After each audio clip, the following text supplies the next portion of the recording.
thinking for a long time about what video I'd be making next, and I recently picked up something on eBay, and so I figured pretty good subject for a video. So what I'll be talking about today is my Atari 2600. What I have here is a Light Sixer, it's called. It's the 6-switch model VCS, the second one released. The first one, the corners are much more rounded. It doesn't have this little lip here connecting to the wood paneling, and weighs slightly more. So this 6-switch model, I believe, would be from '78. I got it from my father. Well, I got it from my grandparents. They were cleaning out the attic. I believe I was in junior high school at the time, and I've been taking pretty good care of it. She works like a dream. Thing with the 2600 is that the controllers the cables on them are very short. Like this is this right here is your standard Atari 2600 joystick. This is the one that came with every system, and the cord is only about yay long. So my arm and my chest, basically, from the tip of my fingers to my shoulder. So you stick this on the TV cabinet, whatever you're sitting your TV on, and you're right at the edge of your seat, or you're down on the floor playing. But to make up for that, the Atari 2600 has the world's longest cable to connect it to the television. Like, look at it. Like this. Like if I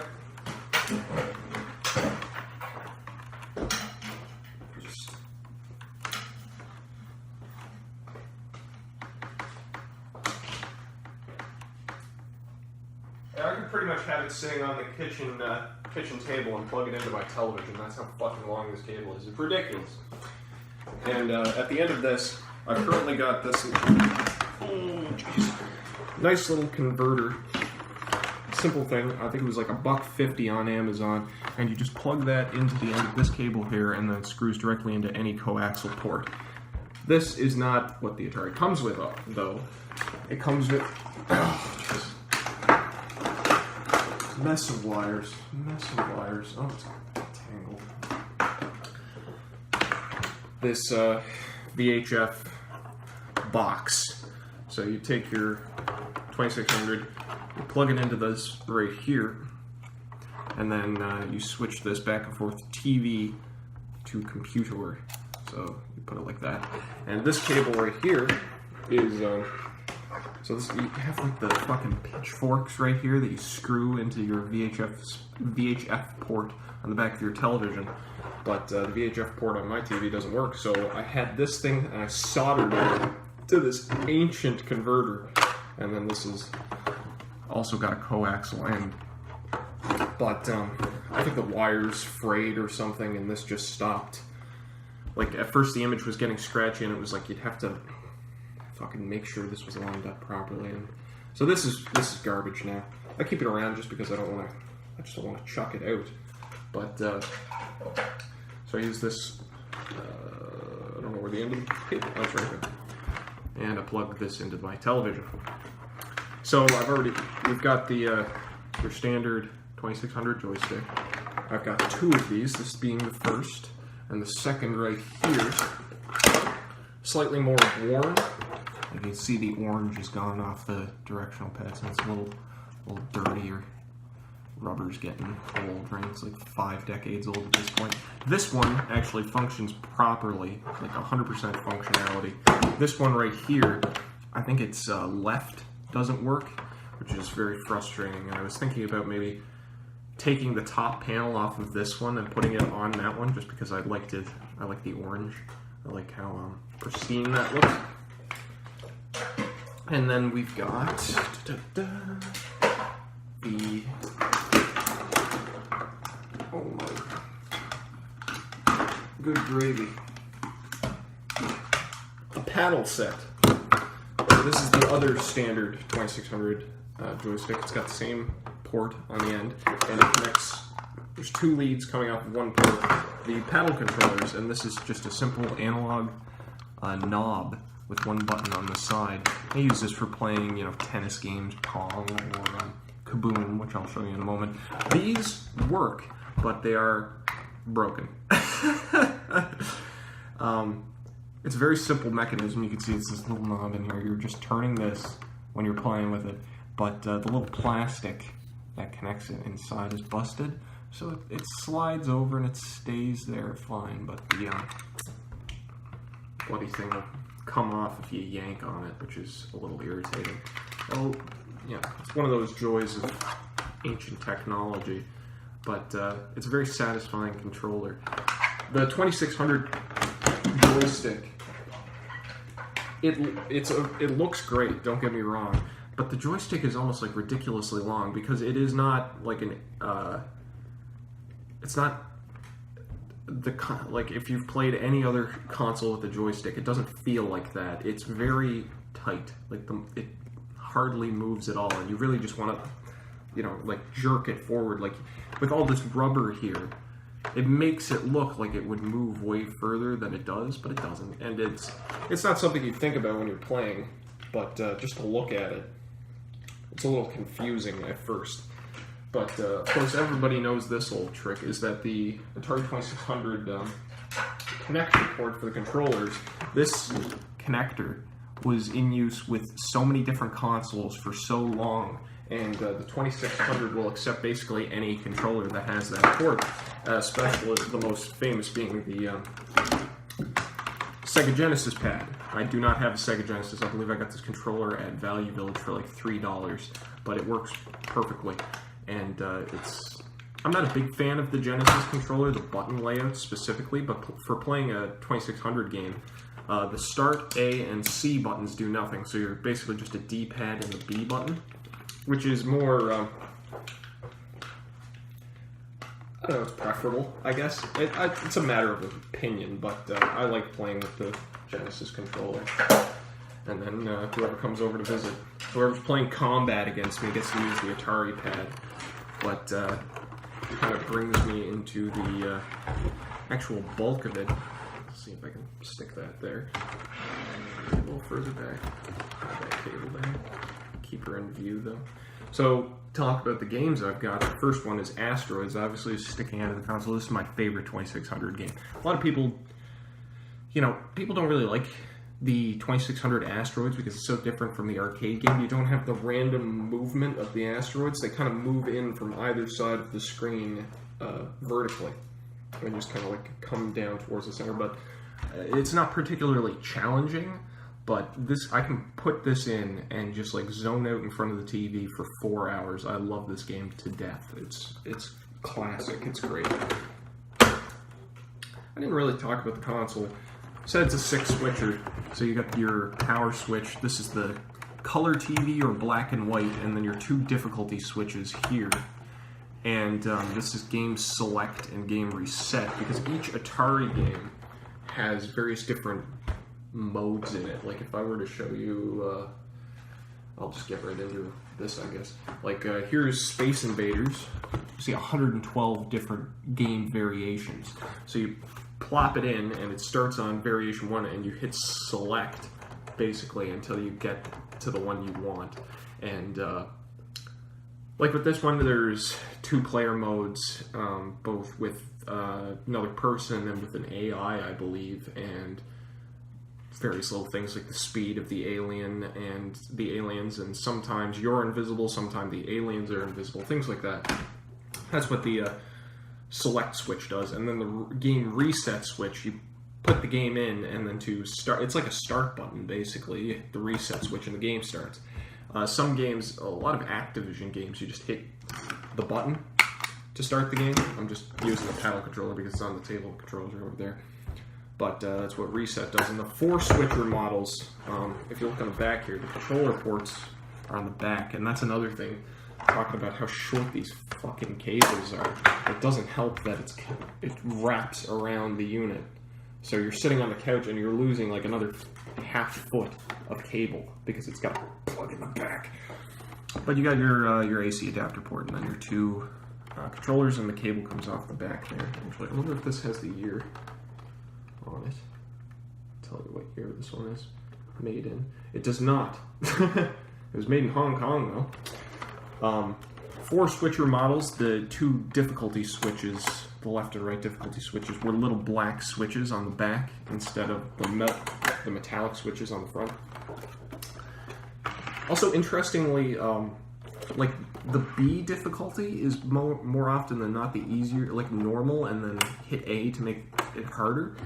Which so it's down instead of up, which B instead of A. You would think A would be the default, but like in this example of Space Invaders, if I show you on the back here, you can see that's you right there. Right there. I'm going to try and show gameplay footage in a bit anyways, but it makes your ship bigger, so it's easier to get hit by the aliens. I'll talk about the games now. So going off of Asteroids, these are the ones that I have without a case right here. Nice little stack. We've got Demon Attack by Imagic. This is a very popular one. I believe it's a knockoff of a game called Phoenix. I don't have Phoenix. I haven't played Phoenix, but it's a lot of fun. It's a very difficult game. Excuse me. I've got Raiders of the Lost Ark, which is a confusing, at times very frustrating adventure game for the 2600. It's ludicrously complicated for what it is, but it's one of those Atari games that you can actually beat. This is Ocean City Defender. I have no idea who made this game. Well, company rather, and it's clearly not licensed. The artwork is hilariously terrible. Basically, there's a cityscape along the bottom of the screen, and you're shooting at aliens that are trying to destroy your ocean city, as it were. But you've only got like 3 directions of attack: one from this corner, one from this corner, and one straight up. So it's a timing thing. I recently picked up this game, Solaris. This is a later Atari release from 1986. This is a gorgeous 2600 game. Very, like, it looks great in comparison to other 2600 games, and it's pretty complicated. I recently was on the Atari General on 4chan's video games retro board, and I found a PDF explaining the game. I don't have the manual or anything, and you're kind of jumping from sector to sector, and there's like a grid map screen. And without the manual there, you don't really know what any of the icons on the screen represent. So I found this PDF, so I'm going to give that one a more serious try. This is my only unboxed Activision game, Grand Prix, wrapped in a lovely tape because the casing is busted, but the game works. And this is a very simple racing game. You basically hold down the button to accelerate and then dodge other cars and potholes, and it's all about just getting the fastest speed to the end of the race. It's fun. It looks pretty good. Most of the Activision games for the 2600 are great. Defender is another one of those classic Atari-produced 2600 games. Not my favorite, but it's good fun, you know. Shooting aliens, saving humans and stuff. I'm gonna get to the stinkers of the unboxed pile. This is Sword Quest Earthworld, and the Sword Quest series. Pretty much anybody who knows anything about Atari, I'm sure, knows about Sword Quest. But it was basically this great big contest Atari was having, and it came with like a comic book and all this stuff. And the prizes were like gold encrusted like jewels. There was like a philosopher's stone, a goblet, a sword, and a medallion. And I believe the medallion was for Earthworld. The philosopher's stone was for Fireworld. Then Waterworld was the final one released. I'm not sure if the competition actually went through with that. That would have been the goblet. And then the winners of those 3 would be brought in to compete for the final item, which was this fucking incredible looking sword. So that's really cool. The game itself looks fine visually, plays, it's kind of complicated, and it's another one of those like the Raiders of the Lost Ark where you need the manual, or not Raiders, but Solaris, I think. But yeah, it's something that if you don't know what you're doing, you don't know what you're doing. And then there's Pac-Man for the 2600, which is a shitty version of Pac-Man, but whatever. It's playable, I guess. Then over here, I've got my boxed 2600 games, and I'm going to go through these in roughly reverse alphabetical order. This is Zaxxon, by Sega. This one, these Coleco releases, like this is released by Coleco by Sega for the 2600. And the Coleco games have, ooh, this box coming apart on me. These very interesting cartridges where they're white and they've got this little handle on the back almost. It's okay, it's not a very good port, but fun enough, I guess. Kills a few, like a half hour playing it. We've got Street Racer. I do not like this game at all. It's a paddle game, and it's primarily multiplayer, but I do not care for Street Racer whatsoever. It's one of those ones I just sort of have. Space Invaders, I've already talked about it a little bit. This is one of the classics. You know, this is one of the reasons you got a 2600 back in the day, and it is still a fantastic amount of fun. With Asteroids, I think Space Invaders is probably the game I play most for the 2600.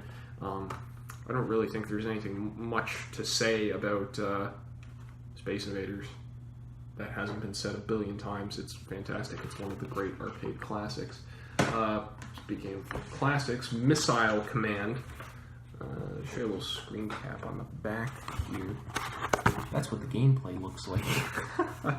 Talk about this now, actually. The artwork on old Atari games is absolutely fantastic. These paintings, you know, for such simple games with such like bare bones graphics, they really like ignite the imagination with these fantastic pieces of artwork. And the game is very simply, there's missiles coming down and you control a little cursor and you're shooting missiles up to explode the other missiles before they destroy.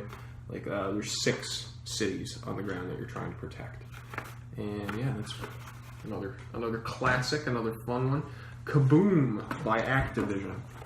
I'll be honest with you, I know this is one of like the most beloved Atari games. I don't really care for Kaboom. Like there's nothing wrong with it. It's definitely the most famous Atari game that uses the paddle controllers, except for say Pong, but I don't have Pong for the 2600. There's a man at the top of the screen dropping bombs very quickly, and you with the paddle controller move 3 buckets of water side to side to catch the bombs, and each time it gets increasingly faster. And there's a trick to it where I think he has 5 speeds, and after so many points you get another bucket back. So on his 4th speed you drop a bomb and then get another bucket back, so you can keep going like that without it getting ridiculous, because once he hits that 5 speed, it's basically impossible to catch anything. And this is another one of the greats,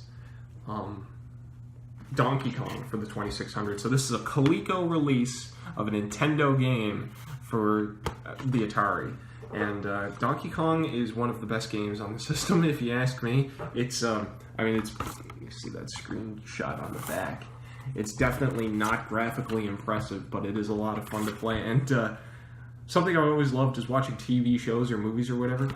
When you hear sound effects from a video game, it's almost 100% of the time always from Donkey Kong on the 2600 or Pac-Man on the 2600. And it's always something like I hear it and I'm going, oh, I know what you did there.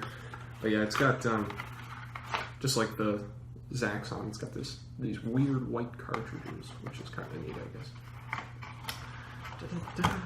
Now it doesn't want it for back end. I could show you the back end, I guess.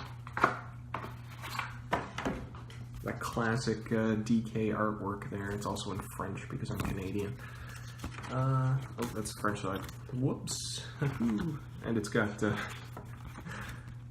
it shows you like a game screen. It's like, you can go up these ladders, you can't go up these ladders. This is Donkey Kong. There's your girlfriend. Get to her. It also refers to him as Mario, not Jumpman. And here's the second screen. Atari 2600 Pac-Man only has 25 meters and 100.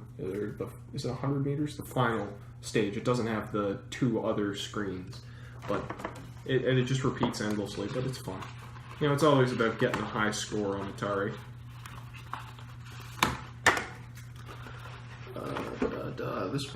This next one, I actually actively dislike this game. It's called Dark Cavern. It's like a strange Pac-Man style maze game. There's a screen cap on the back. It's not particularly fun, if you ask me. And it's another one of those ones that doesn't have a manual. It's got a leaflet, one single piece of paper. It's a battle for survival in an underground cavern. You have 5 men. They enter the cavern one at a time through the center trap door. Once inside, blobs, spiders, and robots begin to enter the left and right doors. Neither the creatures nor the man can exit through these doors. That's very important. Direct your man down the tunnels. Pick up ammunition as you go. Keep clear of the creatures. Avoid robot fire. Shoot to destroy. Get hit by a robot's bullet. Action stops. Now bring out your next man. Get them before they get you. But what I was going to say.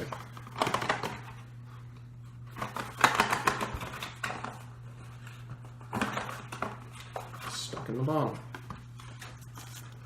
Oh, I gotta open it from the other end. My bad.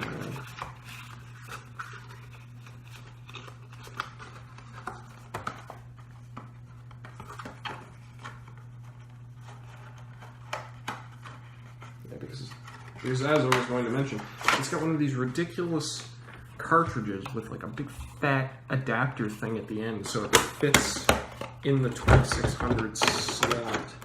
Because this is an Intellivision cartridge, right? I'm not sure who produced this game. Mattel Electronics, yeah. So it's a Mattel game in a Mattel cartridge with a big stupid fat end to make it fit in the Atari. Whatever.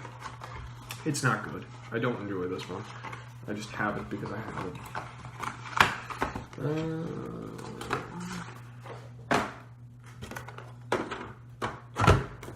And then the last two, Combat. This is the one that everybody has. This is possibly, like in the world of retro games, this might be the most common thing there is, except for like Mario Brothers / Duck Hunt.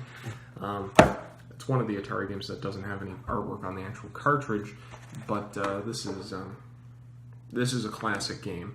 It's a lot of fun. Basically, like there's a couple game modes. There's tank and then air combat, and there's 2 variations. Like tank has a couple variations where the tanks are invisible, or you can bounce the ball around off of walls. Yeah, so tank, pong, and then invisible tank. And then there's biplane, where you control a biplane.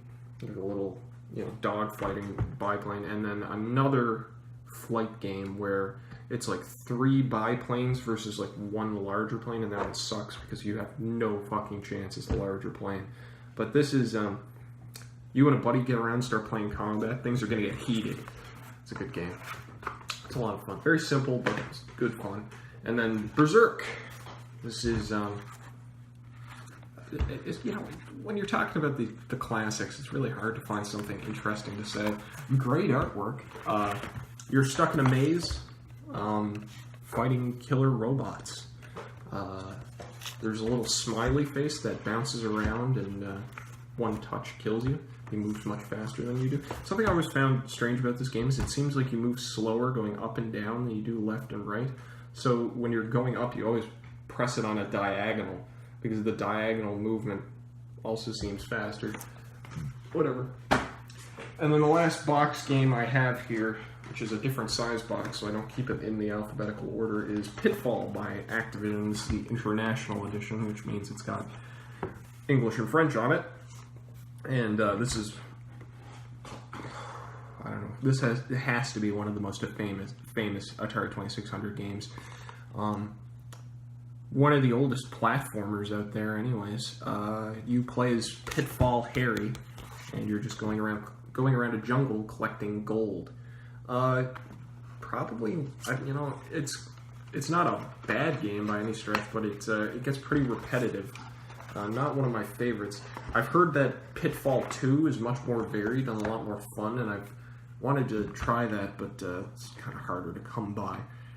And with the Atari, one of the great things about the 2600 is that the games are so fucking cheap, because they made so many of them, and it was so popular that you can find anything you want for like $3, unless it's like that Ready Player One movie came out, and so now Adventure costs like $60. But whatever. I'd like to get Pitfall too if I could. But yeah, Pitfall. It's pretty good. Well, I'm going to try and show some gameplay footage. I'm basically going to point a camera at my television, record some of it, show it off. But this is the last thing I have to show you. This is kind of the reason I wanted to make this video. I'm going to move the actual system to the side for a minute. I got this on eBay for $10, which I was very excited about, and it's this really neat collector's case. I was not expecting it to be as big as it is. Like, it's massive. Like, here's a large coffee from Tim Hortons. Like, it's fucking big. And it's got these two things on the back for like holding paper. It's very, very cute. But I like how it's got the Atari branding. You can tell it's from later on because it's a Warner Communications company. So this is after the Warner buyout. And got the Atari logo on the spine as well. But you crack this bitch open, and for $10, I got myself a couple games here. I've got Pitfall again. This is not the international version. This is Pitfall Harry's Jungle Adventure trademark. So another copy of Pitfall. Another copy of Grand Prix. This one is in much better condition than my copy, so I was excited a little bit about that. I'll do something with the other one, I guess. And then on to the stuff I didn't already have. Video Pinball. It's interesting. Like, the paddles are so small at the bottom of the screen, you can go like a full minute without ever having to hit the paddles at all. The ball will just bounce all over the place. It's decent. It's a little silly, but alright. This was the one I was very excited to get, is Outlaw. It's a very simple game. It's a multiplayer game, basically, and there's two men on either side of the screen with either like a cactus or a carriage in the middle, and you're just trying to shoot one another. So I'm very excited. Next time I have a buddy over, I'm definitely going to be nagging him to play that with me. Then we've got Q*bert by Parker Brothers release, so it's another one of the weird cartridges. Q*bert is Q*bert. I'm not a huge fan of the game, but it is an arcade classic, you know how it is. This one here is another one I was excited to get, another Parker Brothers release. When I got this, it didn't have a label on it. There was no label. None of these were tested, I should say. I got the whole thing for $10. The eBay thing was like, they're clean, but they're not tested. They haven't been played in years. This one didn't have a label on it, so I was terrified that it was going to be another copy of Q*bert. But what it actually is Frogger. So that's great, because Frogger's a fantastic game. And I didn't have it, so that's wonderful. And then Stampede, another Activision classic. You play as a dude on a horse, and you're just wrangling horses on the run. I would say they're horses. I don't have the manual to cross-check that. And the last game is Skyjinx. I don't have anything to say about this game because this cartridge doesn't work. The connectors look fine, but put it in and I'm just getting black screen or like Atari Vision where it's like, and it shows just like a bunch of colors. I'm going to try cleaning the pins off with some rubbing alcohol, but, you know, 7 out of 8 ain't bad for a $10 bundle on eBay. And so that's it for the collection, as it were. And there's one more thing I want to show you, but first I'm going to try and cut to some gameplay footage. So...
It sucks.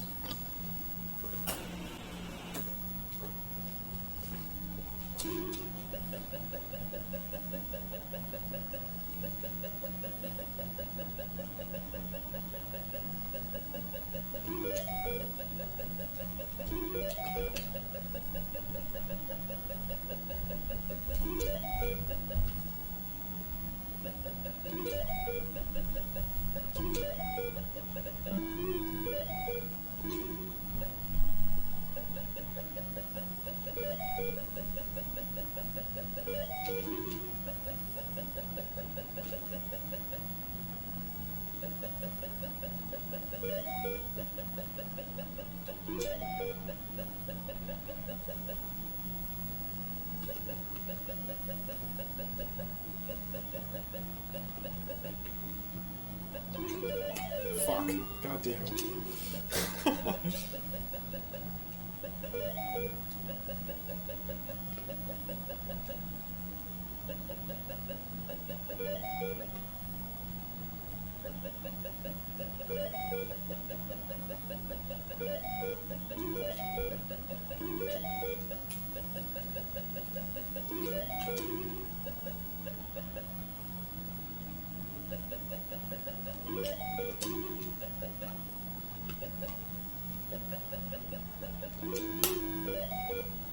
That's it. It just loops forever.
Yes.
Space Invaders.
Oh, that's just bad.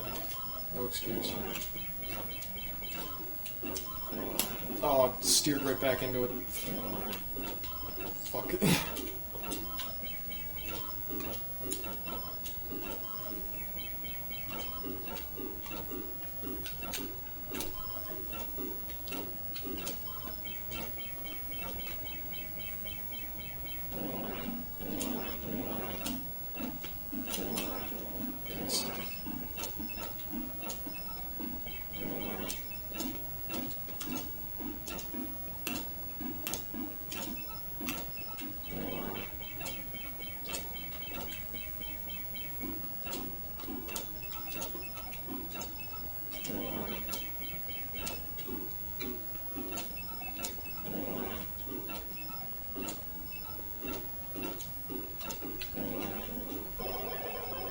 That's game over.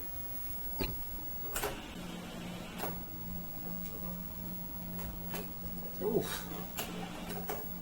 That's interesting.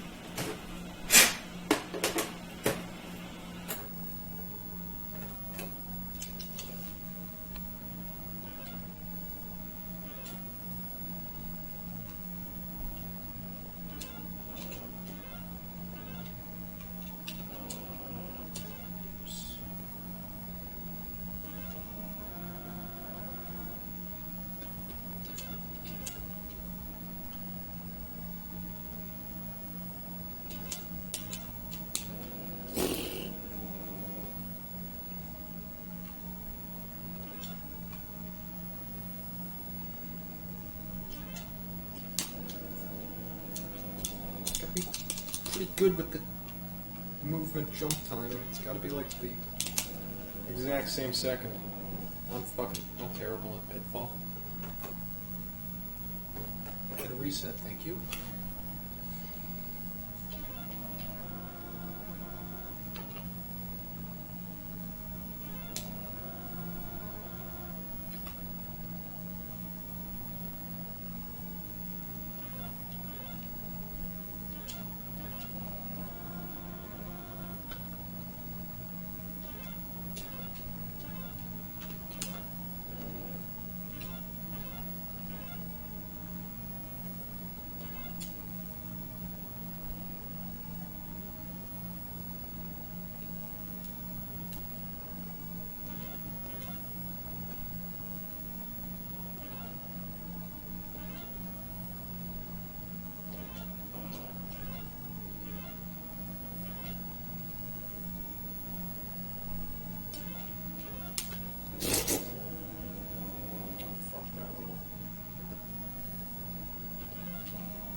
That's where it came down before.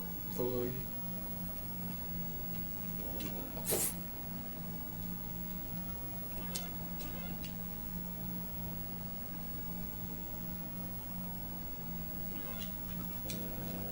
Alright.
Just keep playing it for a high score.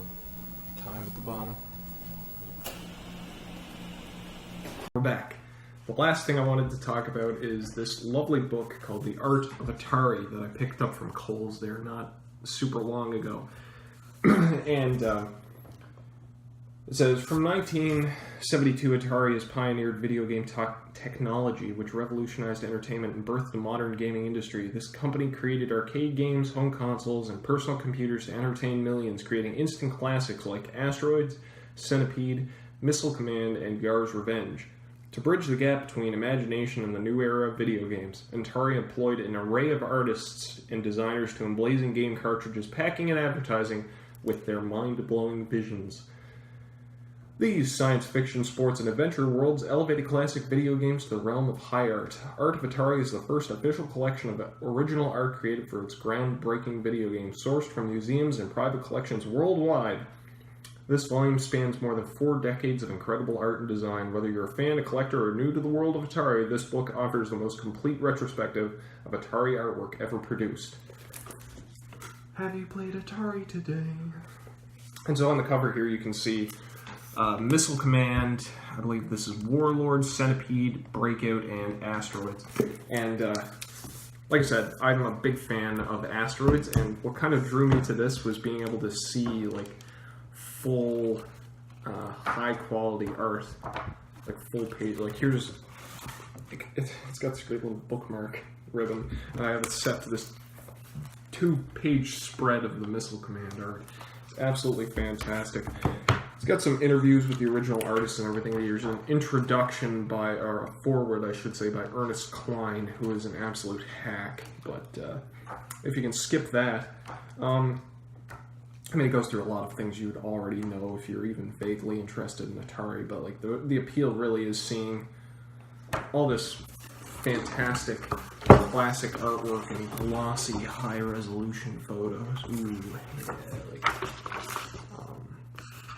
One thing I was very impressed by is there's an entire, like, 5-page section about Pac-Man, like various different artworks that they didn't use for Pac-Man. And, you know, back in the day, there wasn't like a... Like, now Pac-Man is such, like, an ingrained figure in the public consciousness, and you had things like Pac-Man World and, like, 30 years of sequels to go off of. Like, there is a consistent image of what Pac-Man is.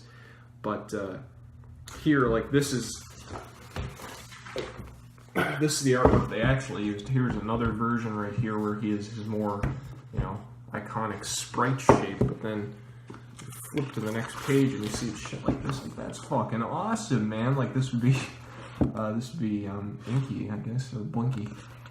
And then Pac-Man is like this metallic thing wearing like a Pac-Man t-shirt, and it's not pellets, it's like cubes, like, or rectangles, I should say, like it is in the Atari port. And there's a photo of the artist doing it up.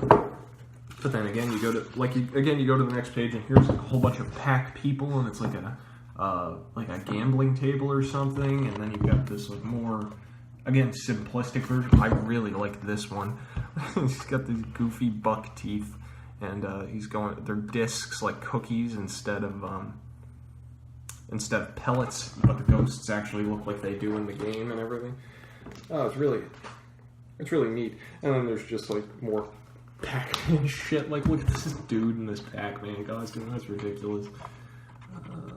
Try to flip the page from the book. I think that's it for Pac. Yeah.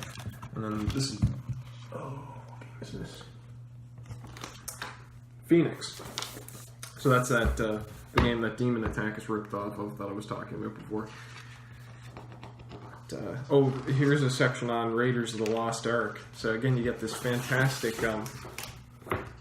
huge spread, and that's some killer artwork right there.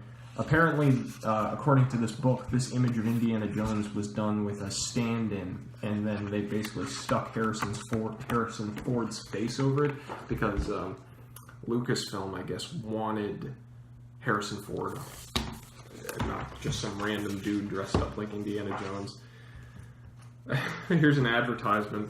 I'm like, this is the kind of advertisements for video games you don't see anymore. Now playing Raiders of the Lost Ark.